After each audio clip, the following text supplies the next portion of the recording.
მოგესალმებით ყველას, ვინც ვესწრებით, დღეს ვაგრძელებთ იოანეს სახარების განმარტებას, განვიხილავთ მე-11 თავს იოანეს სახარებიდან.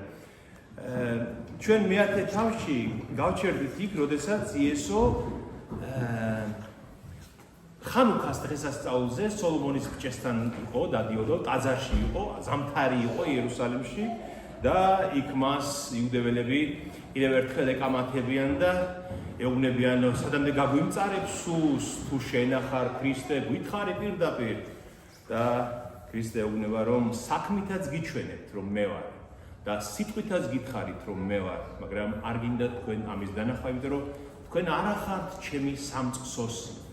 ესმით, ადამიანები იყოფებიან ორად, რომელიც არის მისი სამწყსოსი, ანუ მისი ცხოვარნი და ვინც არ უნდა ეს უბრალოდ, ამიტომაც ის ვერ ხედავს მასში ქრისტეობას, რომ ის არის აღთქმული მესია. მე მინდა ყურადღება მივაქციოთ, სამ დავიწყეთ ამ თავზე საუბარს, ნახეთ, იოანეს სახარებაში ძალიან ფაქიზად, ძალიან საბოლოო ჯამში კარგად დასანახად არის ქრონოლოგია აღწერილი. გახსოვთ, ბრმის მე-9 თავში იყო შობიდან ბრმაკაცის განკურნება განვიხილეთ, ხო ჩვენ? და რა ეწერა, რომელ დღესასწაულზე იყო ესო? კარვობის დღესასწაული იყო. კარვობის დღესასწაული არის სექტემბერში, ხო? შემოდგომა, სექტემბერი, ოქტომბერი, შემოდგომაზე. 32 წელია ეს უკვე, ეს არის უკვე ის წელი, რომელსაც წელსაც ჯვარს აცვეს იესო ქრისტე. სექტემბერი, ოქტომბერი კარვობაზე არის უფალი, სადაც შობიდან ბრმაკაც კურნავს.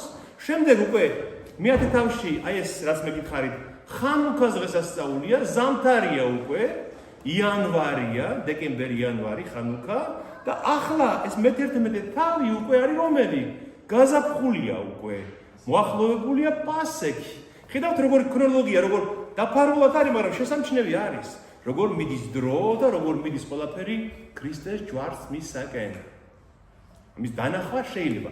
ყველაზე ზუსტად მარკოსა აქვს ეს ქრონოლოგია აღწერილი. ზუსტად სიტყვით შეგიძლია ნახო დღეები, თვეები, წლები, მაგრამ იოანესთან ამის დანახვა შეიძლება.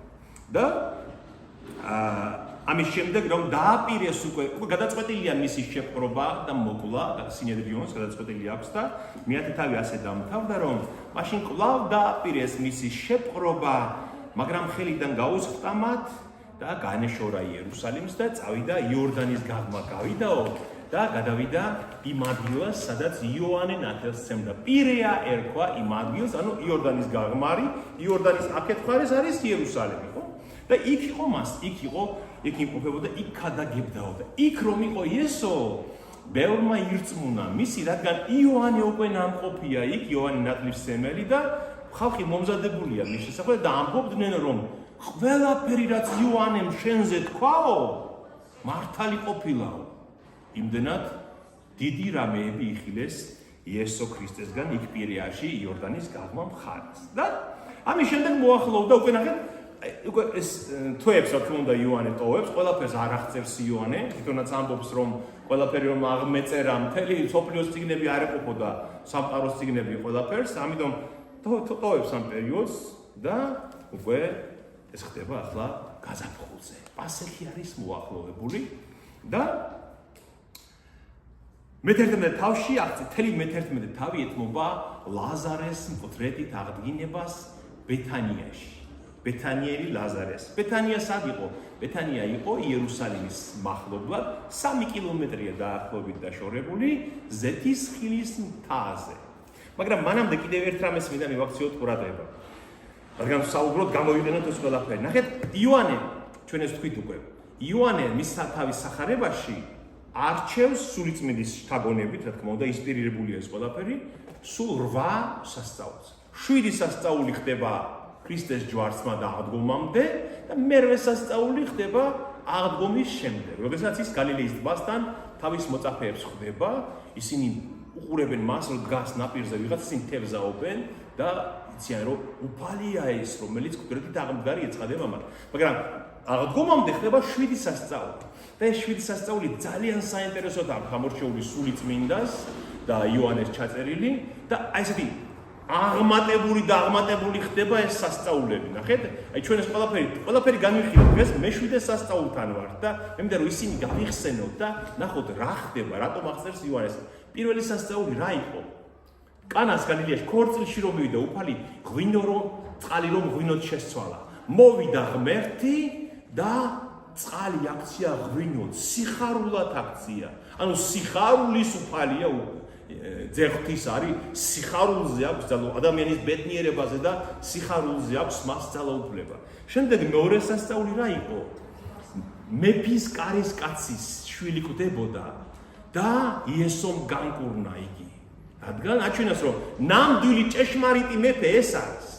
მას აქვს ძალაუფლება. ის კი მეფის კარის კაცია, ის ვიღაც ალბათ ჰეროდეს მსახური იყო ის, ვინც მოვიდა, მაგრამ ის არის ნამდვილი მეფე და ამბობს სანამ სასწაულებს არ ნახავთ, ვიცი რომ არ იწამებთ, აი და განკურნა მისი ძე.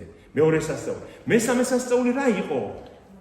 ბეთესდაზე 38 წლის დამბალდაცემული კაცი რო განკურნა, ხომ გახსოვთ? ხეთ ნელ-ნელა უფრო და უფრო ძლიერი ხდება ეს სასწაულები და კაცი 38 წლის მოწყვეტილია კისრიდან, წევს აუზის პირას და უფალი ეუბნება, არ გჭირდება შენ ეს წყალი, რადგან სასწაულს წყლიდან ელოდებიან. ადექი და წადი იღებს საკაცეს, დგება 38 წლის კაცი და მიდის ქრისტეუნება. აღარ შესწოდო, რომ უარესი არ დაგემართოს. ახლა ცოდვის მიტევებაზე ძალაუფლება მას აქვს, ამას აჩვენებს, რომ ცოდვის მიტევება და აღდგინება სნეულებიდან, დამბალდაცემულობიდან მას შეუძლია და მიდის კაცი. მეოთხე სასწაული რა იყო? წყლის მეოთხე სასწაული იყო 5000 კაცის დაპურება 5 პურით და 2 თევზით. ხომ გახსოვთ, როცა ქადაგებს უფალი და 5000-ზე მეტი ადამიანია იქ შეკრებილი და ის სასწაულებრივად დააპურებს ამ ხალხს და აჩვენებს, რომ მას ის არის სულიერი საზრდო. პური კი არ არის, პურის მოცემა შეუძლია მას და შემდეგ ეუბნება, რომ პურს კი ნუეძებ, დამქვეყნიურ საზრდოს კი ნუეძებ. ეძებეთ საზრდო, რომელიც ჩამოდის ზეციდან. აი ამ სასწაულით ჩვენ ის არის სულიერი პური. შემდეგ ამის შემდეგ ხდება, როცა ის გალილეის ტბაზე წყალზე მოდის ფეხით, მისი მოწაფეები ნავით მისურავენ, შუაღამეა, სადაც 3-დან 6 საათამდე, მეოთხე საბუშაგობა აღამის და ხედავენ, რომ ვიღაცა მოდის, უფალი მოდის წყალზე ფეხით და ამბობენ, ვინ არის ეს, რომ მას ემორჩილება, სტიქიებიც მას ემორჩილება, წყალზე სიარული შეუძლია მას. შემდეგ მე-6 სასწაული, როდესაც ჩვენ წინა საუბარს განვიხილეთ, შობიდან ბრმა კაცის კურნება, ყველაზე ალბათ ამ შორის ალაზარეს აღდგინებამდე ყველაზე ძლიერი სასწაულია და რატომ შობიდან ბრმას თვალი აუხილოს, არასდროს მოკვდარა იერუსალიმში და ამითი აჩვენებს უფალი, რომ სულიერი სიბრმავიდან გამოყვანა შეუძლია მას. რომ ღმერთთან მიმართებაში ყველა ბრმანი ვარ. გაიხსენეთ თქვენი თავი, გავიხსენოთ ჩვენი თავი. ბავშვობიდან ჩვენ არავის წარმოდგენა არ აქვს ღმერთზე. ღმერთს შეუძლია ჩვენ აღვიხილოს სულიერი თვალი და ხორციელიც რა თქმა უნდა და ვიხილოთ უფალი. და ეს ბრმა კაცი შემდეგ შეიცნობს ქრისტეს, ხომ? ხო ეკითხება, რომ ვინ არის უფალო ეს მესია? ვინ არის რომ ვიწამოიგიდა ქრისტეუნება? მე ვარ შენთან მოლაპარაკე და დაეცემა და თაყვანს ცემს მას ხორციელი თვალიც აეხილა და სულიერი თვალიც აეხილა და ამაზე აღმატებული რაღა უნდა იყოს ამ სასწაულებზე და მე-7 სასწაული ხდება, სადაც უფალი აჩვენებს, რომ მას აქვს ძალაუფლება სიკვდილზე და სიცოცხლეზე. რომ მას შეუძლია მკვდარიც დააბრუნოს, მკვდარიც აღადგინოს საფლავიდან და თან როგორი მკვდარი? ლაზარე 4 დღის მკვდარია უკვე და უკვე იხწნება. უკვე სუნი აზდისო ეუბნებიან მას, მისი ოჯახის წევრები, ქრისტე ამბობს, აღდგება შენი ძმა. მას აქვს ძალაუფლება სიკვდილზეც. მოდით წავიკითხოთ ამ თავის ნაწილი, მაგრამ თვითონ ტექსტის წაკითხვა უკიდურესად მნიშვნელოვანია, რომ სახარების ტექსტი წავიკითხოთ და შემდეგ გავარჩიოთ რაზეა ლაპარაკი, რას ამბობს მე-11 თავი ქრისტეს ღვთაებრივ ძალაუფლებას. იოანეს მე-11 თავი. იყო ავად ვინმე ლაზარე, ბეთანიელი, მარიამისა და მართას, მისი დის სოფლელი. ხოლო მარიამი იყო ის, ვინც ნესაცხებელის ცხო უფალს და თავისი თმებით შეუმშრალა ფეხები და მისი ძმა ლაზარე ავად იყო. დებმა კაცი გაუგზავნეს იესოს და შეუთვალეს უფალო, აჰა, ვინც შენ გიყვარს ავად არის. ეს რომ გაიგო იესომ თქვა, ეს ნეულება არ არის სასიკვდილო, არამედ რათა იდიდოს ღმერთი და იდიდოს ძე ღვთისა მისგან. უყვარდა იესოს მართა და მისი და ლაზარე. და როცა გაიგო ავად არისო, ორი დღე კიდევ დარჩა იმ ადგილას, სადაც იყო. ხოლო ამის შემდეგ თავის მოწაფეებს უთხრა, ავდგეთ და კვლავ წავიდეთ იუდეაში. უთხრეს მას მოწაფეებმა, რაბი, იუდეველები ახლახან გეძიებდნენ მოსჩასაქოლად და კვლავ იქ მიდიხარ? მიუგო იესომ, განა 12 საათი არ არის დღეში? ვინც დღისით დადის, არაფერს წამოკრავს ფეხს, ვინაიდან ხედავს ამ ქვეყნის ნათელს, ხოლო თუ ღამით დადის, წაიბორძიგებს, ვინაიდან ნათელი არ არის მასში. ესა თქვა და ამის შემდეგ უთხრა მათ, ლაზარემ, ჩემმა მეგობარმა მიიძინა, მაგრამ მივალ და გავაღვიძებ მას. ხოლო მისმა მოწაფეებმა თქვეს, უფალო, თუ მიიძინა, განიკურნება, მაგრამ იესო მის სიკვდილს გულისხმობდა, მათ კი ეგონათ, რომ ძილით მიძინებისთვის ამბობდა ამას. მაშინ იესომ გარკვევით უთხრა, ლაზარე მოკვდა. და მიხარია თქვენს გამო, რომ იქ არ ვიყავი, რათა ირწმუნოთ, მაგრამ მივიდეთ მასთან. უთხრა თომამ, ტყუპის სალაწოდებულმა, თანამოწაფეთ, ჩვენც მივიდეთ, რათა მასთან ერთად მოკვდეთ. და როდესაც მივიდა იესო, ნახა რომ ის უკვე 4 დღეა საფლავში იწვა. ხოლო ბეთანია იერუსალიმის ახლოს იყო 15 უტევანის მანძილზე. და მრავალი იუდეველი მისულიყო მართას და მარიამთან, რათა ენუგეშებინათ ძმაზე მგლოვიარენი. მართამ რომ გაიგო იესო მოდისო, გამოეგება მას, მარიამი კი სახლში იჯდა. და უთხრა მართამ იესოს, უფალო, აქ რომ ყოფილიყავი, არ მოკვდებოდა ჩემი ძმა, მაგრამ ახლაც ვიცი, რაც უნდა სთხოვო ღმერთს, მოგცემს შენ ღმერთი. უთხრა მას იესომ, აღდგება შენი ძმა. უთხრა მას მართამ, ვიცი რომ აღდგება აღდგომისას უკანასკნელ დღეს. უთხრა მას იესომ, მე ვარ აღდგომა და სიცოცხლე. ვისაც წამს ჩემი, კიდეც რომ მოკვდეს, იცოცხლებს. და ყველა ვინ ცოცხლობს და ვისაც წამს ჩემი, არ მოკვდება უკუნისამდე. გწამს ეს? მართას ეუბნება. და უთხრა მას, დიახ უფალო, წამს რომ შენ ახარ ქრისტე, ძე ღვთისა მომავალი ქვეყნად. ეს რომ თქვა, წავიდა და დაუძახა მარიამს თავის დას და საიდუმლოდ უთხრა მას, მოძღვარი მოვიდა და გიხმობს. ხოლო ის ამის გაგონებისთანავე ადგა და გასწია მისკენ. ვინაიდან იესო ჯერ კიდევ არ მისულიყო სოფელში, არამედ იმ ადგილას იყო, სადაც შეხვდა მას მართა. ხოლო იუდეველებმა, რომლებიც მასთან იყვნენ სახლში და ანუგეშებდნენ, დაინახეს, რომ მარიამი საჩქაროდ ადგა და გარეთ გავიდა და გაყვნენ უკან, ვინაიდან ეგონათ, საფლავზე მიდის ძმის სატირლადო. მარიამი კი მივიდა იმ ადგილას, სადაც იყო იესო, და როგორც კი დაინახა, იგი ფეხებში ჩაუვარდა და უთხრა, უფალო, აქ რომ ყოფილიყავი, არ მოკვდებოდა ჩემი ძმა. როცა იესომ დაინახა, როგორ ტიროდა ის და ტიროდნენ მასთან ერთად მოსული იუდეველნიც, შეიძრა სულით და შეკრთა თავადაც და თქვა, სად დაგრძალეთ იგი? უთხრეს მას, უფალო, მოდი და იხილე და აცრემლდა იესო. ხოლო იუდეველები ამბობდნენ, უყურე, როგორ პარებიაო იგი? ზოგი მათგანი კი ამბობდა, თუ არ შეეძლო მას ბრმისთვის თვალის ამხელს რაიმე ეღონა, რომ ართა ესეც არ მომკვდარიყო. ხოლო იესო თავადაც კვლავ შეძრული მივიდა საფლავთან, ეს იყო მღვიმე და ზედ ლოდი ედო მას. და თქვა იესომ, მოაშორეთ ლოდი. უთხრა მას მართამ, მისვალებულის დამ, უფალო უკვე ყარს, ვინაიდან 4 დღის წინ დავასაფლავეთ. და უთხრა მას იესომ, ხომ გითხარი თუ ინანე იწამებ ღვთის დიდებას სიხილავ მეთქი? მოაშორეს ლოდი მღვიმე, სადაც ესვენა მკვდარი, ხოლო იესომ მზეცა დააღაპყრო თვალნი და თქვა, მამაო, გმადლობ, რომ ისმინე ჩემი. მე კი ვიცოდი, რომ ყოველთვის ისმენ ჩემსას, მაგრამ ეს ირგვლივ მდგომი ხალხისთვის თქვი, რათა ირწმუნონ, რომ შენ მომავლინე მე. ეს რომ თქვა, ხმა მაღლა დაიძახა. ლაზარე, გამოდი გარეთ. და გამოვიდა მკვდარი, სახოვებით ხელფეხ შეკრული და სახე შესუდრული, უთხრა მათ იესომ, გახსენით იგი და გაუშვით წავიდეს. მაშინ მრავალმა იუდეველმა, რომლებიც მივიდნენ მარიამთან და იხილეს, რაც მოახდინა იესომ, ირწმუნა იგი.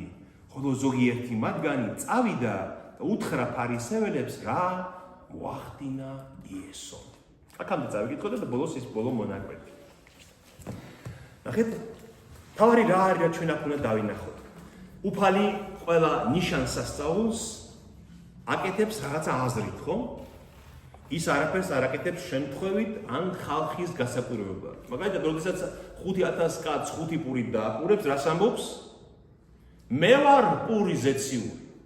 ესმით? აი, რასაც მატერიალურად ასრულებს ძლევამოსილად სასწაულით, მას სულიერი მნიშვნელობა უნდა იმისი, რომ დაანახოს მათ, ხომ ასე? ასევე ლაზარეს, როცა აღადგენს მკვდრეთით, რის ჩვენება უნდა? ის რაც ჩვენ წავიკითხეთ, ნახეთ 25 მუხლში უთხრა მას იესომ, მე ვარ აღდგომა და სიცოცხლე. ვისაც წამს ჩემი კიდეც რომ მოკვდეს, იცოცხლებს. აი ამისი ჩვენება უნდა მას. რადგან იუდეველებში ჩვენ ამას ვნახავ, იუდეველებში ძველ აღთქმაში მკვდრეთით აღდგომის რწმენა იყო. აღდგომა განა ქრისტეს აღდგომის შემდეგ გაიგა ხალხმა რა არის. ძველ აღთქმის წიგნებში მკვდრეთით აღდგომის რწმენა მათ აქვთ. მაგრამ მათ იციან, რომ ეს მკვდრეთით აღდგომა როდის მოხდება, როცა მაშიახი, როცა მესია მოვა, ანუ როცა ქრისტე მოვა უკანასკნელ დღეს, მაშინ მოხდება მკვდართა აღდგომა. ნახეთ, ქრისტე როცა მართას ეუბნება, აღდგება შენი ძმა, მართა რას პასუხობს? ვიცი რომ აღდგება უკანასკნელ დღეს. კან არ ვიცი, უკანასკნელ დღეს აღდგება, მაგრამ ახლა რა ვქნათ, რომ ახალგაზრდა ძმა მოკვდა და შენ რომ აქ ყოფილიყავი, არ მოკვდებოდა ეუბნება. და ქრისტე აღადგენს ლაზარეს დროზე ადრე, რატომ? იმიტომ რომ აჩვენოს, რომ ის ვინც უკანასკნელ დღეს უნდა აღადგინოს მკვდარნი, აქ არის. უკვე აქ არის და მას შეუძლია მკვდრის აღდგინება. აი ამიტომ ხდება ეს სასწაული და მე უკვე ამის შემდეგ რა ხდება? მისი ჯვარცმა დაფლა და უკვე თვითონ ქრისტე აღდგება მკვდრეთით. აი ეს სამი პუნქტი ძალიან მნიშვნელოვანია. ლაზარეს აღდგინებას აქვს კავშირი სამ რამესთან. ნახეთ, ბზობასთან, ქრისტე ამ დროს უკვე ეს არის რომ რა დღე არის ეს? 6 დღით ადრე მოვიდაო, ხო, პასექამდე. ანუ ეს არის ვნების შვიდეულის წინა კვირა, ეს არის პარასკევის შაბათი, როცა ქრისტე მოვიდა და მკვდრით აღადგინა ლაზარე. და როცა ბზობა არის ამის შემდეგი დღე. შაბათს აღადგინა მან ლაზარე მკვდრეთით, ჩვენ ლაზარეს აღადგინა, ლაზარეს შაბათი ხო, შაბათს გვაქვს ხოლმე, ვნების შვიდეულის წინა შაბათი არ არის ხოლმე? აღადგინა ლაზარე მკვდრეთით შაბათს და ამ შაბათის შემდეგი კვირა უკვე რა არის? ბზობა. და ამიტომაც შეეგებნენო მასო ბზობაზეო, რომ იცოდნენ, რომ ლაზარე აღადგინა მკვდრეთით. ნახეთ, აი შემდეგ თავში მე 12-თან ჩვენ ამას წავიკითხავ, მაგრამ წინასწარ რომ ნახოთ. ვინაიდან მის გამო მრავალი იუდეველი მოდიოდა და აღიარებდა იესოს ლაზარეს გამო. და მასთან მყოფი ხალხი ან ბზობას უკვე, როცა ბზობას პალმის ტოებით გამოვიდნენ, აკნევენ პალმის ტოებს და ტანსაცმელს უფერენ ქრისტე, როცა ვირი ჩემოდის იერუსალიმში. ვინაიდანო უმოწმებდაო ხალხიო, რომ ამანო ლაზარე გამოიხმო საფლავიდან მკვდრით აღადგინაო. აი ბზობის ეს დღესასწაული, ბზობაზე რაც მოხდა, ამან განაპირობა, რომ მათ წინა დღეს ნახეს, რომ მან ლაზარე აღადგინა მკვდრით და მას ეს შეუძლია და ხალხმა იწამა, რომ ეს არის მესია, რომელიც მოვიდა სოფლად. მეორე, რასთანაც კავშირშია ლაზარის აღდგენა, არის ზეთისხილის მთა. ეს ძალიან მნიშვნელოვანი რამ არის. ბეთანია სად იყო, სოფელი ბეთანია, სადაც ესენი ცხოვრობდნენ? ზეთისხილის მთაზე. ზეთისხილის მთა იყო აი იერუსალიმთან ახლოს 3 კილომეტრში და ზეთისხილის მთა არის აღდგომის სიმბოლო. აღდგომის სიმბოლოა იუდაიზმში. იუდაიზმშიც და მთელს ბიბლიაში. რატომ? იმიტომ რომ ზაქარია წინასწარმეტყველის წიგნში წერია მე-14 თავში ზაქარიასთან, რომ ბოლო დღეს, უკანასკნელ დღეს, როცა გამოჩნდება ქრისტიანი ჩვენთვის მეორედ, მათთვის პირველად, მისი ფეხი სად შედგებაო? ზეთისხილის მთაზეო და აღდგებიან მკვდრები საფლავითო. ამიტომაც იუდეველებისთვის ეს იყო დიდი პრივილეგია თუ ზეთისხილის მთაზე დაიმკრძალებოდნენ. რატომ? იმიტომ რომ იქ უნდა მოვიდეს ქრისტე, იქ უნდა დადგას ფეხი მისი ზეთისხილის მთაზე და იქ პირველად მოხდება, იქ აღდგებიან მკვდრები და იქ ყველას უნდა რომ ზეთისხილის მთაზე დაკრძალულიყო. ქრისტე ბზობას საიდან მოვიდა ვირი? საიდან მოდისო? ზეთისხილის მთიდან მოდის. ბეთანიაშია ქრისტე ამ დროს და იქიდან მოდის ზეთისხილის მთა. ამანაც განაპირობა ის რომ დიდებით შეხვდნენ იერუსალიმში.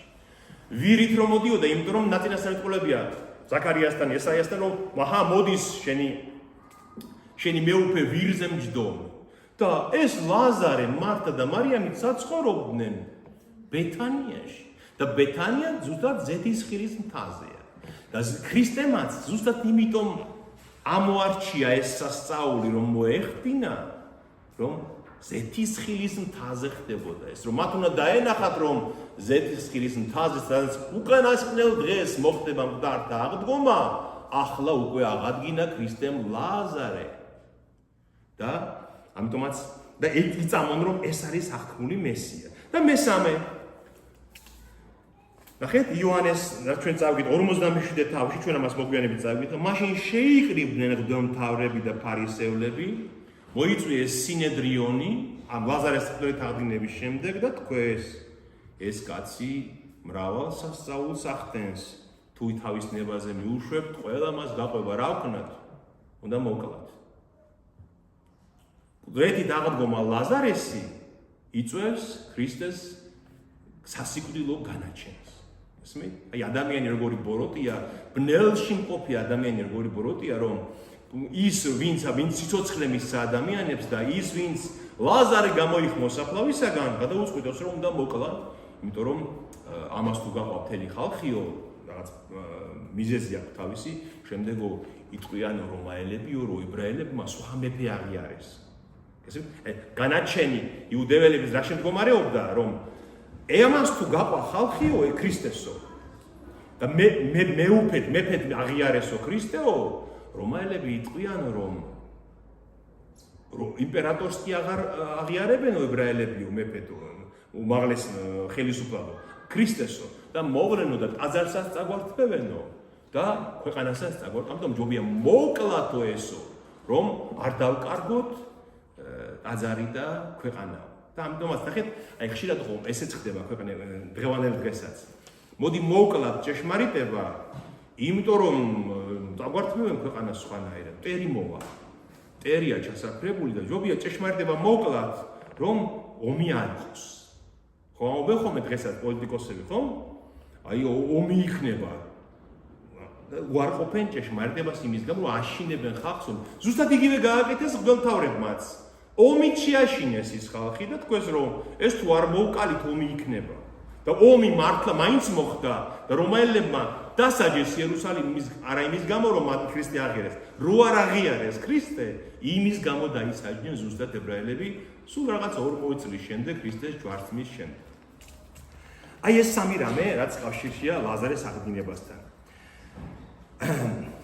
მივყვეთ ამ თავს და საინტერესო ადგილები განვიხილოთ. გაუგზავნეს დებმა კაცი, როცა ლაზარე ავად გახდა, ქრისტე არის პირიაში იორდანის გადაღმა და გაუგზავნეს კაცი დებმა და უთხრეს რომ შენ ვინც გიყვარს ავად არისო. ლაზარეს სახელი ძალიან მნიშვნელოვანია. ლაზარე ქართული ფორმა, ებრაულში მას ერქვა ელ-აზარ. ებრაული ფორმა ელ-აზარ. ელ ღმერთის სახელია, აზარ შეეწია. ანუ ღმერთი შეეწია ერქვა ამ ლაზარეს. ესმით, აი განგებულება ღვთის როგორია, რომ ლაზარეს სახელიც კი რაღაცას ნიშნავს ელ-აზარ. და ეს რომ გაიგო, იესომ თქვა, მე ვიცი რომ თქვენს ბიბლიებში შეცდომა ამ მუხტში, ავაღიაროთ ეს, ძველ ქართულ თარგმანში სწორად არის, ნახეთ, ეს რომ გაიგო, იესომ თქვა, ეს ნეულება სასიკვდილო კი არ არის, არამედ დიდებისათვის ღვთისა. ეს აკლია მაგმუხში. თქვენთან, ჩემთანაც აკლია, მაგრამ ვიცი რომ შეცდომაა, დიდებისათვის ღვთისა, რათა იდიდოს ღვთის ძემისგან. ნახეთ, ჩვენ წინა თავებში ცხოვრს ნახეთ.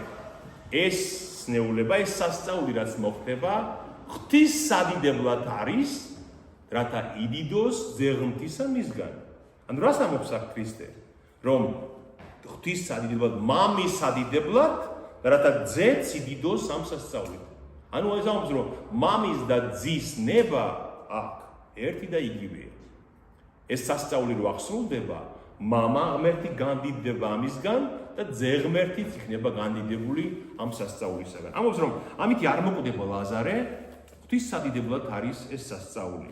და ეს რომ თქვა, ის ხალხი, ვინც მოსული იყო რა თავის მისი დებისგან, ისინი ხო იქ იყვნენ.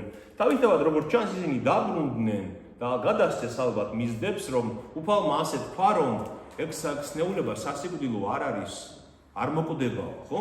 ლოგიკურად ესე ჩანს. მაგრამ იმიტომაც ეუბნებდნენ, მეუბნებიან მე რომ მივა ქრისტე მასთან, რომ შენ რო აქ ყოფილიყავი, არ მოკვდებოდაო, იმიტომ რომ ქრისტე ამბობს, რომ არ არის სასიკვდილი, ესე იგი მათ გონიათ, რომ არ უნდა მოკვდეს. და კიდევ დარჩა კიდევ 2 დღე უფალი იქ, სადაც იყო, არ წავიდა იმ წუთში, რათა მან გაიყვანოს 4 დღე, 4 დღის შემდეგ უნდა მივიდეს, რომ ნამდვილად მკვდარი ლაზარე აღადგინოს საფლავისაგან. რომ არავინ თქვას, მე რომ თქვა შეიძლება კლინიკური სიკვდილი იყო, ან შეიძლება სხვა რამ იყო, გულწასული იყო რამე და 4 დღის მკვდარი უნდა იყოს, რომ ნამდვილად იწამონ, რომ უფალ ღმერთმა აღადგინა ის მკვდრეთი. ნახეთ, იუდეველებს ჰქონდათ ასეთი წესი. მიშნაში არის წესები, ანუ მიშნა სარწმუნოების განმარტებაში არის წესები, როგორ უნდა დაგრძელონ მიცვალებული, როგორ უნდა იგდულონ და ეს ყველაფერი. იქ ასე აკეთებდნენ იუდეველები, რომ რო გარდაიცვლებოდა ადამიანი, როგორ კრძალავდნენ მას. შეძლებული, ვინც იყო განსაკუთრებით შეძლებული ადამიანი, ვინც ოჯახები, ვინც იყო, რომელსაც ჰქონდა შეიძლება, კლდეში გამოკვეთდნენ ხოლმე საფლავს. აი კლდეში გამოკვეთილი იყო საფლავი, დაბალი შესასვლელი ჰქონდა მას, მოხრილიყავი რომ შიგ შესულიყავი და ამ საფლავში პირველი ოთახი იყო ასეთი, რომელშიც იყო ქვის ესე ტახტის მსგავსი გაკეთებული. ადამიანი რომ გარდაიცვლებოდა, შესუდრავდნენ მას სურნელოვან ზეთებში, ალოეში, სხვა რამ კეთილ სურნელებაში და შეახვევდნენ სახვევებში. და იქ დააწვენდნენ და 3 დღის განმავლობაში ყოველ დღე მიდიოდნენ ახლობლები და ნახულობდნენ მიცვალებულს. რატომ? რომ მათაც იცოდნენ, რომ ხანდახან კლინიკური სიკვდილი ხდება და 3 დღის განმავლობაში ამოწმებდნენ ცოცხალია თუ მართლა მკვდარია თუ არა. შემდეგ დაახლოებით 1 წლის თავზე მიცვალებული რომ გაიხსნებოდა, ამას ძულებს აგროვებდნენ, დებდნენ პატარა ქვის ყუთში, პატარა კუბოსავით იყო ეს პატარა ყუთი და იმავე ოთახში კედელში იყო ნიშები გამოჭრილი და აი ამ ნარჩენებს, ადამიანის ნარჩენებს იმ კლდეში დებდნენ. ასე ფაქტიურად მთელი ოჯახი შეიძლება ერთ საფლავში ყოფილიყო დაკრძალული. აი ეს და ამ საფლავს ლოდი ჰქონდა მიფარებული, გადასაგორებელი ლოდი, რადგან ადვილად გადაეგორებინეთ და მიფარებული იყო ამ საფლავზე ეს ლოდი. აი, გახსოვთ ქრისტეს რომ ჩამოხსნიან ჯვრიდან. ეს ხომ პარასკევი დღეა და უკვე მეორე დღეს შაბათი იწყება. და ამიტომ ვერ მოასწრეს მისი შესუდრვა იმ მირონით, იმ ნელსაცხებლებით რაც უნდა ყოფილიყო და ამიტომ დედებიო განთიადიზე მიდიან რომ საფლავზე მივიდნენ, რომ ის რაც ვერ შეასრულეს იქ სრულყოფილად, ხო? დედები მიდიან რომ ის განთიადზე შეასრულონ, ხო? შაბათს არ შეიძლებოდა ამის გაკეთება და კვირა დილას განთიადზე მიდიან და მივლენ და აღარ დახტებათ საფლავში უფალი. აი ამ წესის გამო მიდიოდნენ. ისმით? და ესენიც ასევე დაკრძალეს ლაზარე და უფალი არ მიდის იმავე დღეს, უნდა გაიყვანოს ეს 4 დღე. და მოწაფეები ეუბნებიან მას, ნახეთ, უფალი ამბობს, რომ ლაზარემ ჩემმა მეგობარმა დაიძინა. მაგრამ მე მივალ და გავაღვიძებ მას. მანამდე ამბობს, რომ იუდეაში უნდა წავიდეთ და მოწაფეებს ეშინიათ და ამბობენ, უფალო, ჩაქოლოვას გიპირებდნენ იქ იერუსალიმში და ისევ იქ მიდიხარ? უფალი ამბობს, რომ არა. ვინც ღვთის წინაშე დამნაშავე არაფერში არ არის, მას არ უნდა ეშინოდეს დღეს იარულის. უფალი ამბობს. განა 12 საათი არ არის დღის განმავლობაში? დღე უნდა იაროს იმან, ვისაც არაფერი შეწოდება არ აქვს და არაფერი არ ჩაუდენია. და მოწაფეებს ეშინიათ, როგორც ჩანს, იუდეაში წასვლის და ამბობენ, უფალო, თუ დაიძინა, გაიღვიძებს, მაშინ რაღაცა უნდა მივიდეთ. თუ დაიძინა ადამიანმა, ესე იგი ჯანმრთელია. ვიდეოებს მიაჩნდათ, რომ სტეულების დროს ერთ-ერთი ნიშანი, რომ ადამიანი გამოჯანმრთელებას იწყებს, როგორც დღეს არის, თუ ძილი შეუძლია. თუ დაიძინა, რაღაცა უნდა წავიდეთ, ესე იგი გამოჯანმრთელდება. და შემდეგ ქრისტე ეუბნება მათ პირდაპირ. რადგან ბერძნულში ერთ და იგივე სიტყვა აი ჩვენთან ხომასია. მიიძინა, დაძინებასაც ნიშნავს და გარდაცვალებასაც ნიშნავს, ხო?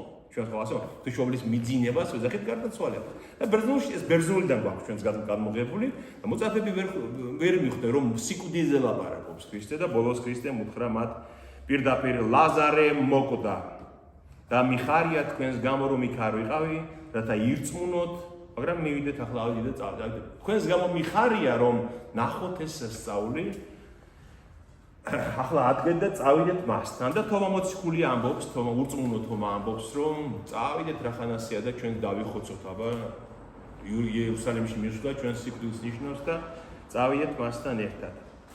და როცა მივიდა უფალი ბეთანიაში,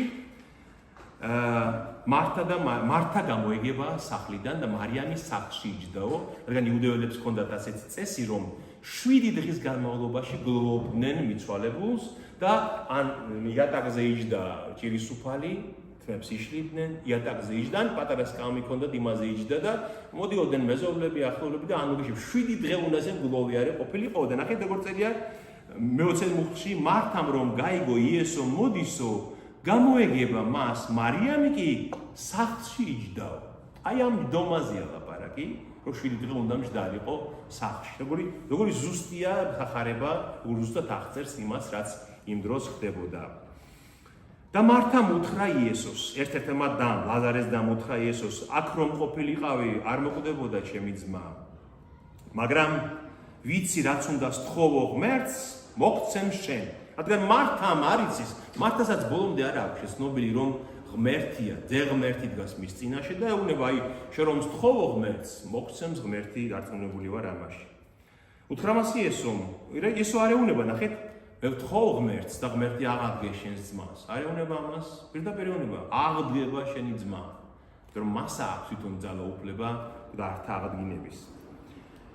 უთხრა მას მართამ, ვიცი რომ აღდგება აღდგომისას უკანასკნელ დღეს. მე მინდა 1-2 ადგილი წაგიკითხოთ თქვენ, აი მე რომ გითხარით რომ ბიბლიაში ნათქვამია ეს რომ დარნი აღდგებიან უკანასკნელ დღეს, აი მინდა წაგიკითხოთ ეს ადგილები, ებრაელებს რატო სწამდათ რომ მკვდართა აღდგომა იქნება.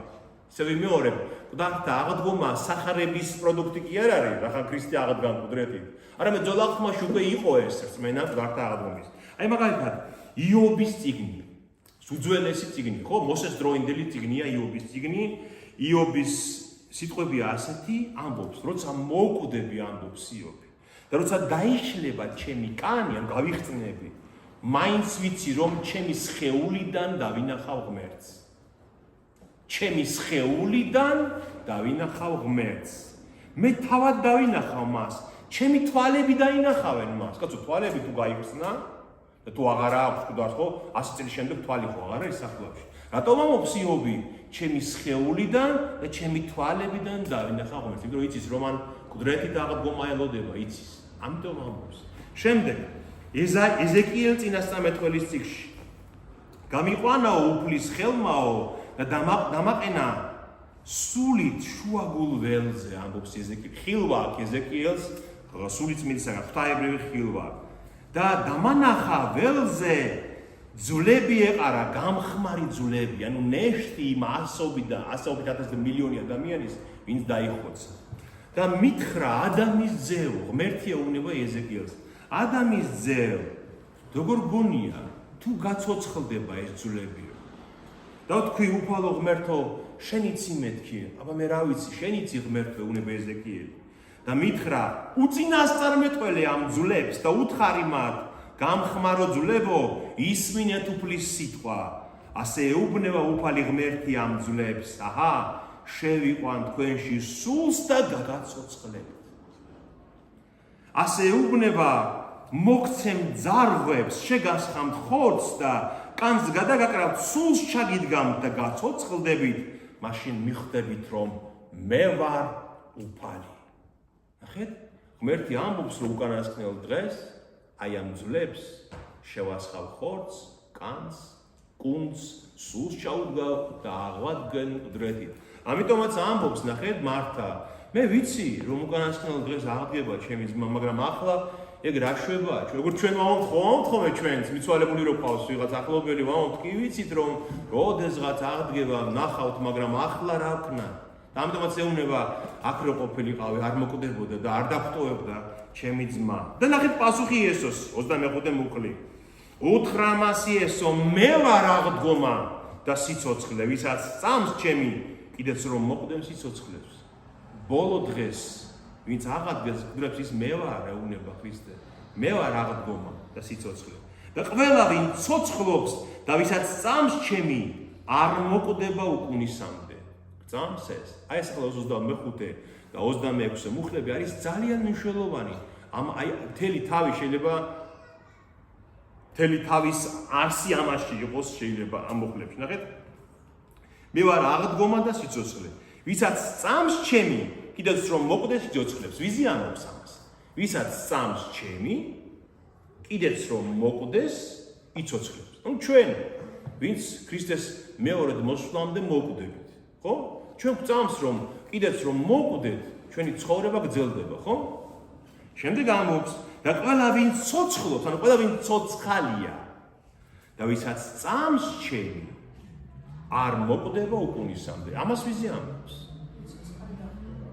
ვისაც ვინ ცოცხალი დახდება მას ქრისტეს მეორად მოსვლისას ვინ ცოცხალი იქნება ის არ მოკვდება უკუნისამდე მაშინ რა მოუვა მას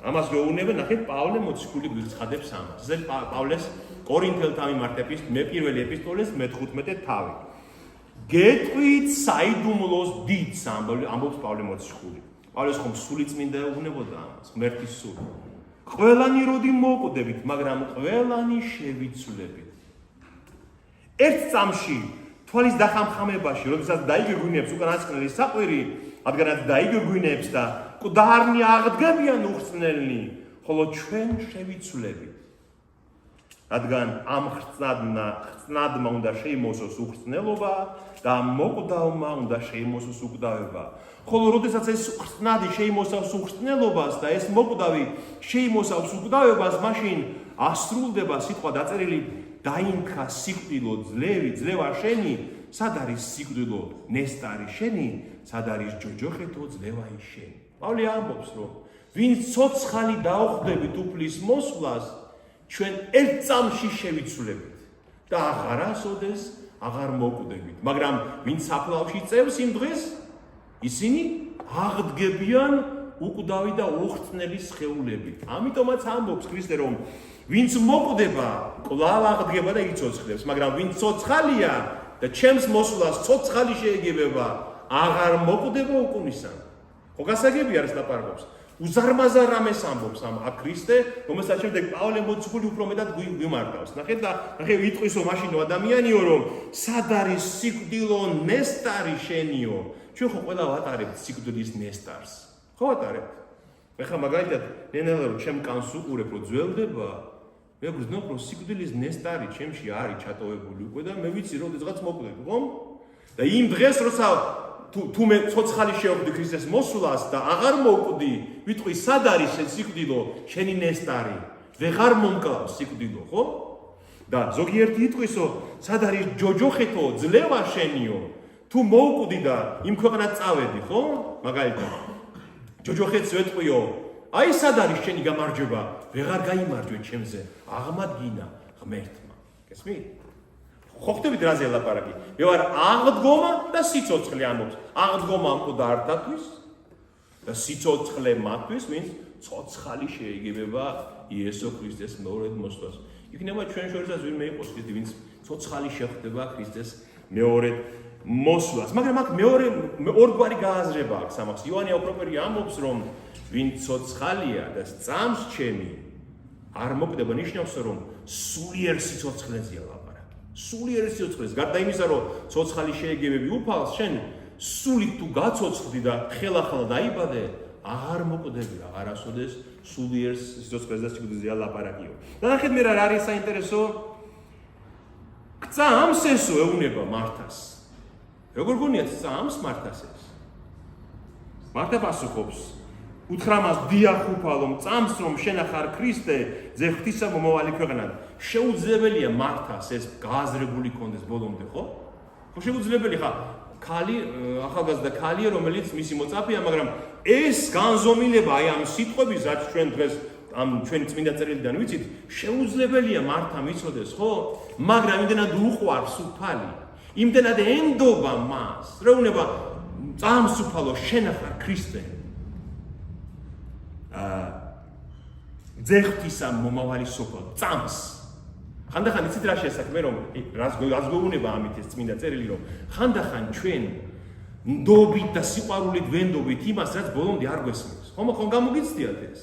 აი ვკითხულობ წმინდა წერილს, ვკითხულობ სიტყვებს, მაგრამ ბოლომდე არ გვესმის ის განზომილება, ის სიდიადე, მაგრამ გწამს, რატო გწამს? იმიტომ რომ გვიყვარს, იმიტომ რომ ვენდობით, იმიტომ რომ ვიცით რომ უფლის სიტყვებია.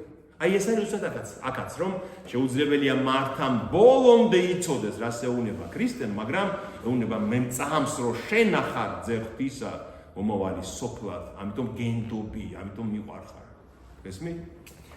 და ეს რომ თქვა, გაიქცა მართა, დაუძახა მარიამს და უთხრა მოძღვარი გეძახისო და წამოხვდა მარიამი და მორბის ქრისტესთან, რადგან ჯერ სახლში არ არის მისული ქრისტე, სადაც სოფლის განაპირას არის ალბათ, მოვარდა გამოყვნენ მას იუდეველები, რომლებიც მასთან იყვნენ გლოვისას და მივიდა იმ ადგილასაც იესო იყო, ფეხებში ჩაუვარდა მარიამის ფეხებში ჩაუვარდა და იგივე ეუბნება, აქ რომ ყოფილიყავი არ მოკვდებოდა ჩემი ძმა, იმიტომ რომ შენ ხომ დააბარე იმათ, რომ ეს ასიკვდილო არ არისო და ქონდა შენი იმ სიტყვების იმედი და აქ რომ ყოფილიყავი არ მოკვდებოდა ჩემი ძმაო.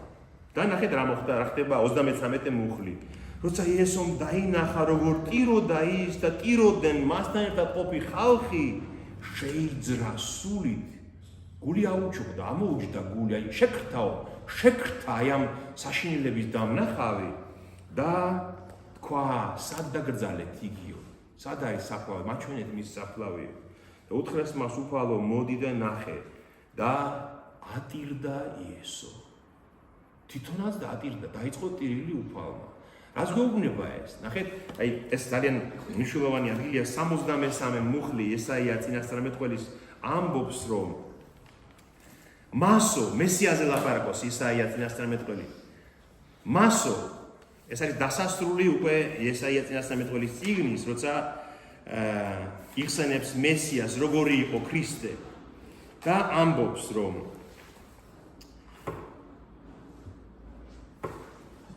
ნახეთ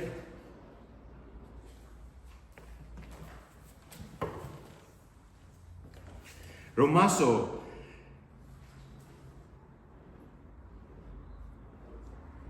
ოდიში 63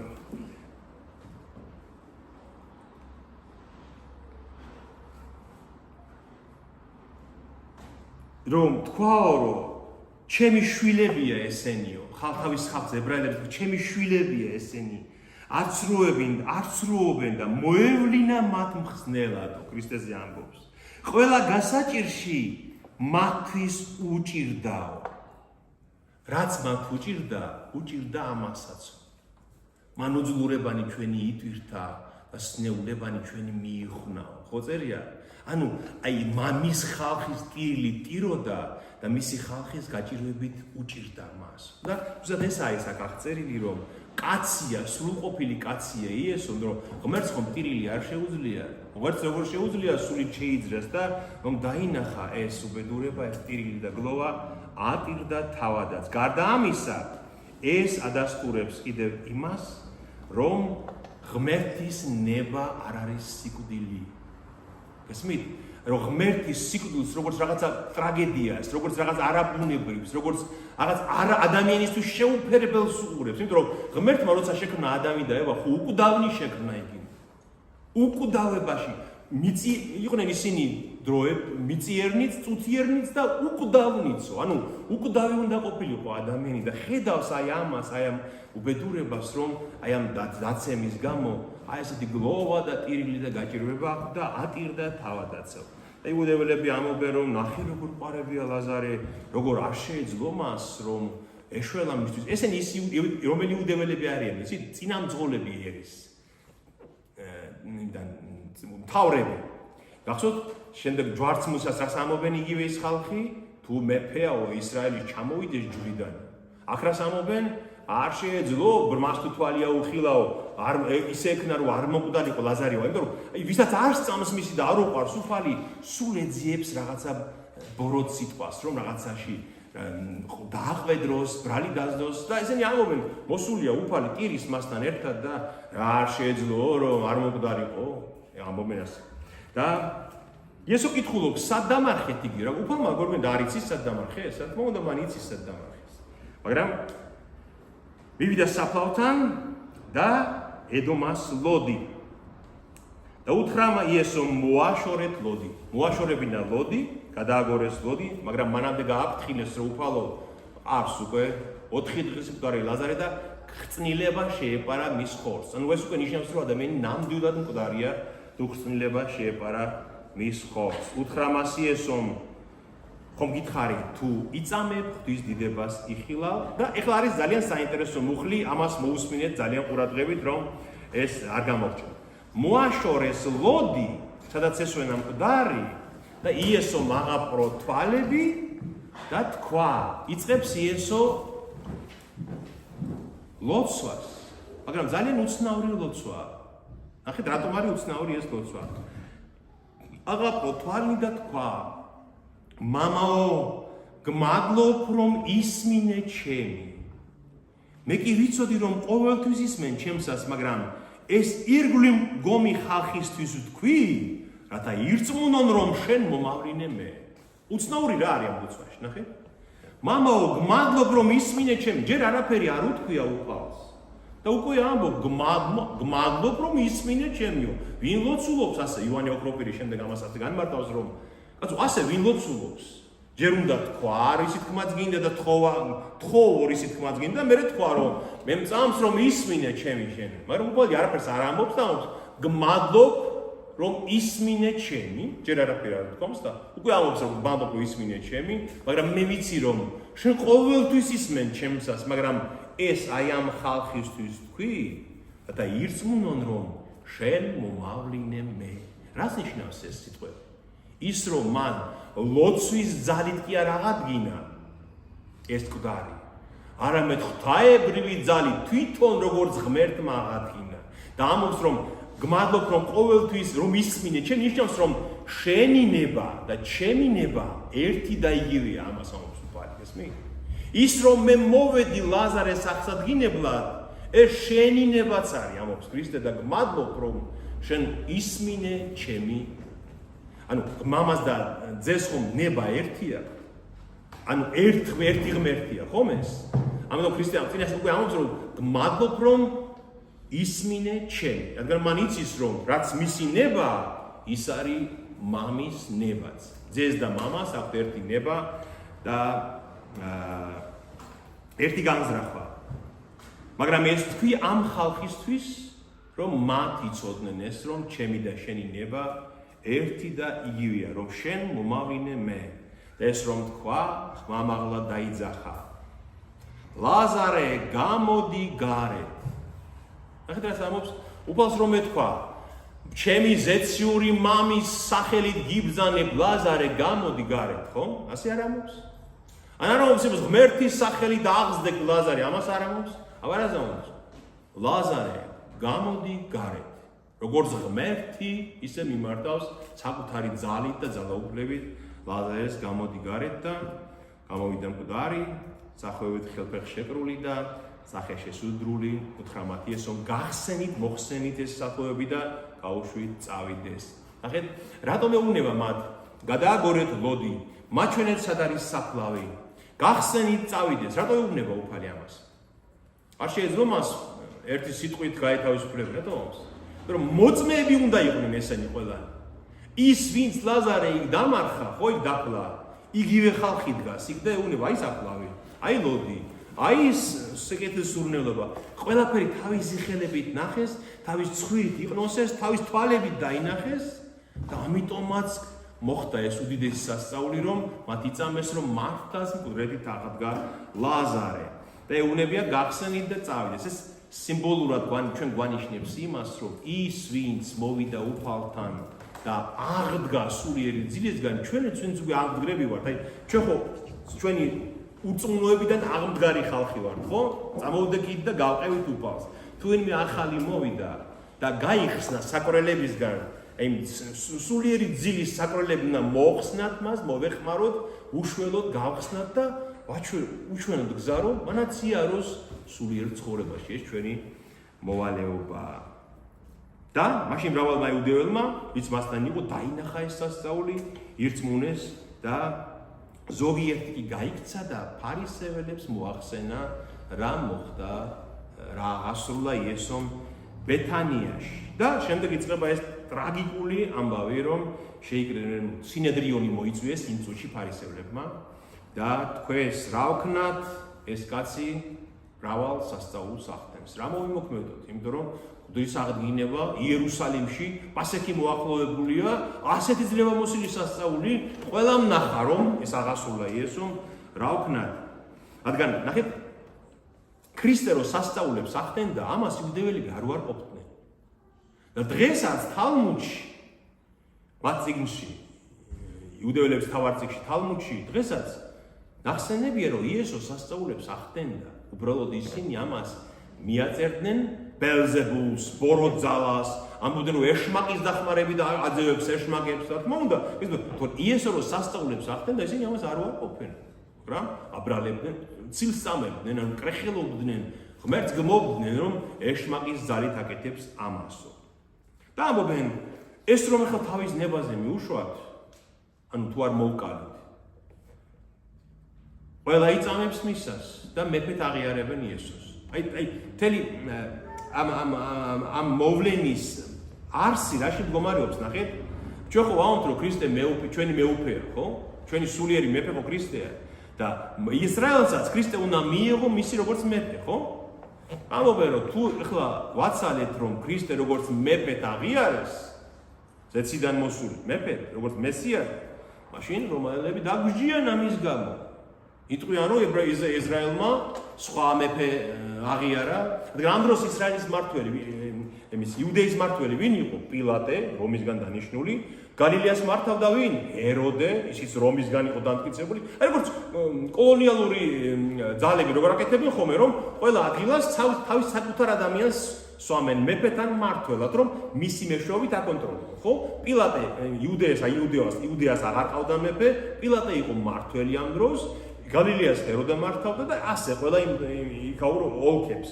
და ამბობენ, თუ ეს მეფეთ აღიარეს, რომში გაიგებენ, რომ სხვა მეფე ყავთ იუდეველებს და მოვლენ გამოგზავნიან რეგიონებს და წაგვართმევენ ტაძარსაც, ამას სიტყვის ამას ამბობენ, ტაძარსაც წაგვართმევენო ჩვენსასო და ქვეყანასაც. და ამ დროს წამოდგა კაიაფა, რომელიც იმ წელიწადს მღვდელმთავარი იყო და უთხრა მათ, არაფერი თქვენ არ გაგეგებათ და არ ფიქრობთ, რომ უმჯობესია ერთი კაცი მოკვდეს ხალხისთვის, ვიდრე მთელი ხალხი დაიღუპოს. განსაკუთრებით კაიაფასთვის იყო ეს ტკივნეული ეს სასწაული და რატომ? კაიაფა იყო სადუკევი. სადუკეველები იყვნენ იუდეველთა ერთ-ერთი ღვთისმეტყველო მიმართულება იყო და სადუკეველებს არ სწამდათ მკვდრეთი დაღდგომა. ეს კაიაფა უკვე დიდი ამ დროს უკვე 16 წელს დანიშნეს თუ 18 წელს კაიაფა მღვდელმთავრად და უკვე 18 წელს და უკვე 14 წელიწადია მღვდელმთავარია, უკვე დიდი ძალაუფლებაა კაიაფას ხელში, 14 წელიწადია მღვდელმთავარია და სადუკეველია თან, არ სწამს დგომა და ლაზარეს აღდგინებით ყველა ხედავს ცოცხალ ლაზარეს. ისე სასწაული რა არის, რომ შემდეგ სერობა აქვს და ლაზარეს სუფრაზეზის მასთან ერთად. და ხედავენ, რომ არსებობს კვდებით აღდგომა. და კაიაფა ამბობს, ჯობია ეს ერთი კაცი მოკლად, ვიდრე მთელი ხალხი დაიღუპოს. ესო ამბობს იოანე მახარებელი. ესო თავისით კი არ თქვაო კაიაფამ. იმ დროს რადგან მღვდელმთავარი იყო, იწინასწარ მეტყველა, რომ იესო უნდა მომკვდარიყო ხალხისათვის. რაც თქვა, ბოროტი განზრახვით თქვა, მაგრამ ჭეშმარიტებად თქვა, რომ ერთი კაცი უნდა მომკვდარიყო, რომ მრავალი ადამიანი გადარჩენილიყო მისი სიკვდილით. ანუ ღმერთმა მისი ბოროტებაც სიკეთეთ გამოიყენა მისი ყოვლისშემძლეობით. და იმ დღიდან შეითქმნენ, რომ მოეკლათ იგი. იმ დღიდან შეითქმნენ, რომ მოეკლათ იგი. ნახეთ, მაგრამ არა მარტო ხალხისთვის, ეს 52 მუხლი არ გამოგჩეს. არა მარტო ხალხისთვის, არამედ რათა ღმერთის გაბნეული შვილები შეეკრიბა ერთადო. ამიტომ ეს რომ თქვაო კაიაფამო, არა მარტო ებრაელებისთვის თქვაო, არამედ მთელ მსოფლიოში ღმერთის გაბნეული შვილები რომ შეეკრიბა ერთად. ვიზი ამბობს, ვინ არია ღმერთის გაბნეული შვილები? ჩვენ, სხვა ხალხები, ყველა ერში, ვისაც წამს ღმერთი და ვისაც ღმერთის ხსოვნა აქვს და ვისაც უნდა რომ მისდიოს მას. ნახეთ იოანეს პირველ თავში როგორ წერია და ყველას, ვინც მიიღო იესო ქრისტე, ვინც შეიწყნა რა იგი მის სახელმწიფება ღვთის შვილებად წოდებულიყვნენ ყველას, ვისაც წამს მისი სახელი. თავისიანებთან მოვიდაო, თავისიანები ვინ იყვნენ? ებრაელები და თავისიანებმა იგივე იცნეს. მაგრამ ვინც იცნო და ვინც შეიწყნა რა, მასცა მათ უფლება ღვთის შვილებად წოდებულიყვნენ. აი ჩვენ ვართ ღვთის შვილები. ღვთის შვილები. შეგვიძლია ვთქვათ, რომ მე ვარ ღვთის შვილი. აი ეს უფლება მოგცა ღმერთმა. იმ დღიდან შეითქმნენ, როთა მოეკლათ იგი. რათა მოეკლათ იგი. ნახეთ, იესო ქრისტეს ეწოდება ესაიას 59 თავში, ეს ადგილი მინდა წაკითხოთ აუცილებლად. და უკვე ბოლოსკენ მივდივარ დასასრულის თავის. ნახეთ, იესო ქრისტეს ქვია შებრკოლების ლოდი. დაბრკოლების ლოდი. ღმერთი ამბობს, რომ აჰა, დავდეფო ლოცო სიონის მთაზე. სიონის მთა რომელი მთა? რაც იერუსალიმი, სადაც ტაძარი იყო იყო. დავდეფო ლოცო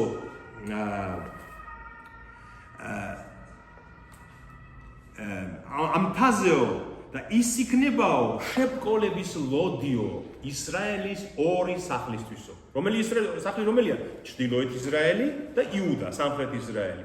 მრავალი წაიფორხილებს ამ ლოდზეო. დაეცემიან და დაილეწებიან, გაებმებიან და გაიხლართებიან. ეს ლოდი, ყველა მიცოდა, ებრაელებს რაბინებმა და მასწავლებლებმა მიცოდნენ, რომ ეს ლოდი მესიაა. ეს ლოდი ქრისტე უნდა იყოს, მაგრამ რას ნიშნავს? გაებმებიან და გაიხლართებიან, დაეცემიან და დაილეწებიან მასზე. აი ეს ზუსტად, როცა მოვიდა იესო ქრისტე, მოუკლათო, რათა არ წაგვართვან რომაელებმაო ქვეყანა. კი არ გააყნენ მას, გაიხლართდნენ ამ საკუთარ ბოროტებაში, დაეცნენ ამ ლოდზე და დაილეწნენ ისინი, ვინც სიკვდილი მიუსაჯა მას, გადაუწყვიტა მას და ვინც გაყვა მას, ისინი ღმერთმა შეაერთა ორი ერთად, ერთ ეკლესია. ანუ ქრისტე ვისაც წამს, ის არის მისი ეკლესია. თელ დედამიწაზე. იმ დღიდან შეიქმნენ, რათა მოეკლათ იგი. ამიტომ იესო აშკარად ვეღარ დადიოდა იუდეველთა შორის, არამედ წავიდა უდაბნოს მახლობელ მხარეს ქალაქში, რომელსაც ქვია ეფრაიმი და იქ იყო თავის მოწაფეებთან ერთად. გაშორდა ისევ იერუსალიმს უბალი, რადგან იცის, რომ კიდევ ერთი კვირაა დარჩენილი მისი ტანჯვით სიკვდილამდე, მსხვერპლამდე გოლგოთაზე. გაშორდა მათ და ეფრაიმში იყო უდაბნოს მახლობელ ქალაქში თავის მოწაფეებთან ერთად და 55 მუხლი. ამ დროს უკვე მოახლოვებული იყო იუდეველთა პასექი. და იმ მხრიდან მრავალი ავიდნენ იერუსალიმის პასექის წინ განსაწმედად. უახლოვებული იყო უდიდესი დღესასწაული პასექი და პასექის წინ პასექამდე დაახლოებით 1 კვირით ადრე მიდიოდნენ ებრაელები იერუსალიმში, რომ განბანვის რიტუალი შეესრულებინათ, რომ განწმენდილნი და განბანილნი შეხვედროდნენ პასექს. იუდაიზმში არის 3 დღესასწაული, სავალდებულო დღესასწაული, რომელზეც ებრაელები უნდა ასრულებდნენ ტაძარში. რომელი იყო ეს? პასექი, კარობა და შაბათობა. ხო. პასექის შემდეგ 7 კვირის შემდეგ არის შაბათობა. ჩვენთვის შაბათობა რომელია? სულთმოფენო. ხო? აღდგომ პასექიდან 7 კვირა რო გადაითვლება, არის შაბათობა. ჩვენთვის უკვე 50 დღე არის სულთმოფენობის დღე. ეძებდნენ იესოს და ტაძარში მდგომნი. ერთმანეთს ეუბნებოდნენ, როგორ გონიათ, მოვა თუ არა დღესასწაულზეო. ან ასულები არიან ებრაელები, ტაძარში იყრიბებიან უკვე, პასექი უნდა მოახლოვდა უკვე და მთელი ისრაელიდან უნდა ჩამოსულიყვნენ მამაკაცები იერუსალიმში. და ახლა ზუსტად პარასკევს ხوار ჩამოიდოდნენ, რადგან პასექი უნდა მოემზადებინათ 4 შაბათს უკვე უნდა დაეკლათ, ხო? საპასექე კრავი 4 შაბათ საღამოს, ხო? და 5 შაბათს უნდა საღამოს უკვე უნდა მიეღოთ ეს პასექი ეჭამათ და ამიტომ უკვე იერუსალიმში არიან ეს შეკრებილი ებრაელები და ტაძარში ამბობდნენ რომ როგორ გონიათ მოვაო დღესასწაულზეო უფალიო, რადგან იციან რომ მოსაკლავად ეძებენ მას ფარისეველები, გადაწყვეტილია მისი სიკვდილი. ვინაიდან მღვდელმთავრებსა და ფარისევლებს ბრძანება გაეცათ, რომ თუ ვინმე გაიგებდა სად იყო ესნობებინათ მათთვის, რათა შეეპყროთ იგი. უკვე იქამდეა მისული საქმე, რომ ვიღაცა უნდა გასცეს უფალი, რომ ბრძანება გაცემული მღვდელმთავრების მიერ, რომ თუ ვინმე გაიგებს სად არის, უნდა უთხრან, რომ შეიპყრან იგი. ნახეთ, აი ეს ადგილი ჩვენ მინდა დასასრულს არ გამოგრჩეს. რატომ ადასტურებს ლაზარეს მკვეთრით აღდგინება იმას, რომ ქრისტე არის ღმერთი? აი რატომ? რატომ გადაუწყვიტეს ამ სასწაულის შემდეგ მას სიკვდილი? იმიტომ რომ მკვდარისთვის სიცოცხლის მინიჭება არავის არ შეუძლია დღემდე. ხო ასე წინ წავიდა მეცნიერება. ხომ უზარმაზარ ნაბიჯებს დგავს მედიცინა, ხო? და ქიმია, ბიოქიმია, 1000 რაღაცა, ხო? მკვდარის სხეულის გაცოცხლება არავის არ შეუძლია. აი მაგალითად, რომ მოკვდება ჩიტი, აი ამ დროს ეზოში ვნახე, მკვდარი მერცხალი ელიდო მაგალითად. იმის გაცოცხლება არავის არ შეუძლია. მთელი მეცნიერება მსოფლიოსი ვერ გააცოცხლებს მას. მათ შეუძლია და აიღონ ცოცხალი ორგანიზმის რაღაც გენეტიკური უჯრედი და იმისგან რაღაცა შექმნა. ხო ეს გენეტიკური რაღაცები კლონირება ცნობილია. მაგრამ მკვდრის გაცოცხლება, სიცოცხლე თუ დატოვა სხეული თუ დატოვა სამშვენელმა სიცოცხლემ ღვთისგან მიცემულმა, არავის არ შეუძლია ამის გაკეთება. ერთადერთი ეს არის ღმერთის ძალაუფლება. ამიტომაც ნახეთ, იესაია წინასწარმეტყველის 52 თავში წერია, მე ვარ უფალი, ანუ მე ვარ იაჰვე, ასე წერია. მე ვარ იაჰვე. იაჰვე ხო ნიშნავს ებრაულში მარადიული უცვალებელი, რომელიც არ ვიცვლებ. მე ვარ იაჰვე. ეს არის ჩემი სახელი და ჩემს დიდებას არ მივცემ სხვას და ჩემს ქებას გამოქანდაკებულ კერპებს. ანუ ეს დიდება მე მაქვს მარტო ამბობს ღმერთი, სიცოცხლის მინიჭების დიდება მე მაქვს მარტო ამბობს იაჰვე და არავის არ მივცემ ამ ჩემს დიდებას და დღემდე ვერავინ ეს დიდება ვერ მიითვისა. გახსოვთ, როდესაც ებრაელები გამოდიან ეგვიპტიდან, მესამე სასჯელი რა არის ემათვის ეგვიპტელებისთვის? რას ამბობს ღმერთი? რას ეუბნება მოსეს? დაჰკარიო ტვერსო, კვერთხი დაჰკარი მტვერსო და მუმლად იქცევაო და შეეზევა ეგვიპტესო. დაჰკრა მოსემ კვერთხი და მტვრისგან მუმლი გაჩნდა. ანუ ღმერთის ღმერთ შეუძლია რომ მკვდარი მატერიისგან ცოცხალი შექმნას. და მისმა გრძნეულებმაო, ფარაონის გრძნეულებმა სადესო და ვერ გააკეთესო და რა თქვესო? ეს ღმერთის თითიაო.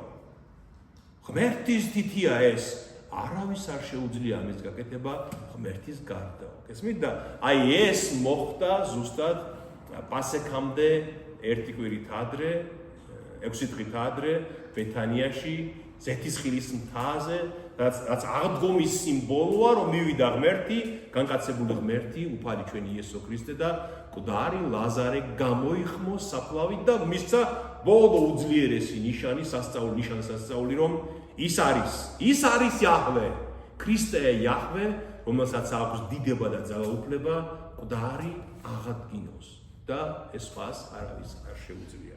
აი ამას ამბობს ეს მე-11 თავი და მე-12 თავში უკვე აღწერილია, შემდეგ რა საუბარზეც განვიხილავთ, როგორ შედის ის დიდებით იერუსალიმში და ეგებება მას ხალხი, და აი ამის გამოც ეგებება მას ხალხი, რომ მათ იხილეს, რომ ლაზარე გამოიხმო ამან საფლავითო და პალმის რტოები აიღეს და როგორც კარობის დღესასწაულზე უგალობენ მას ოშიანა, ანუ ოსანა, ურთხეულარს, ვინც მოდის უფლის სახელით ქრისტე, ანუ მესია მოვიდა, ამას აღიარებენ და ამაზე უფრო მეტად წარდებიან ფარისევლები და უნებიან, რომ გააჩუმე ხალხი, რომ ამას ქრისტე ეუნება, ესენი რომ გაჩუმდნენ, ქვები დაიწყებენ ღაღაც.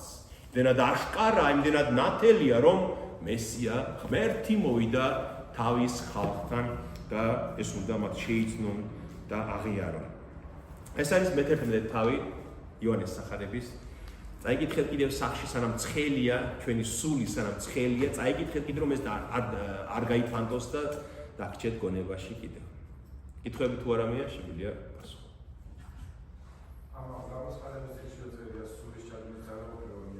სადა? ის ხაცმისა არა. ის არ არის სიცოცხლის მინიჭება. ის არის რომ არ გრძნეულებით. ის გრძნეულებით იმ კერპს მიანიჭებს რაღაცა ძალას, რომელთაც ის იმეთყვერებს. მაგრამ ეს არ ნიშნავს, რომ ის ცოცხალია. ეს გრძნეულებაა, ხოლო როცა რაღაც მკვდარ სხეულს და მკვდარ საგანს რაღაცა ხმას გამოაცემინებს და ალაპარაკებს ის ანტიქრისტე, რომელიც გრძნეულებით გააკეთებს ამას. მაგრამ ის არ ნიშნავს, რომ ის სიცოცხლე მიანიჭა და გააცოცხლა, ეს ხომ არ ნიშნავს მაგას. მკვდარი მატერიისთვის სიცოცხლის მინიჭება მხოლოდ ღმერთს შეუძლია, სხვას არავის.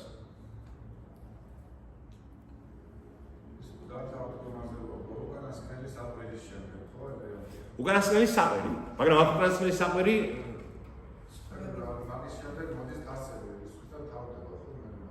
არა, უკანასკნელი საყვირი ის საყვირი არ არის, რომელიც აპოკალიფსია ნასხასენია. ეს სხვა საყვირს ნიშნავს.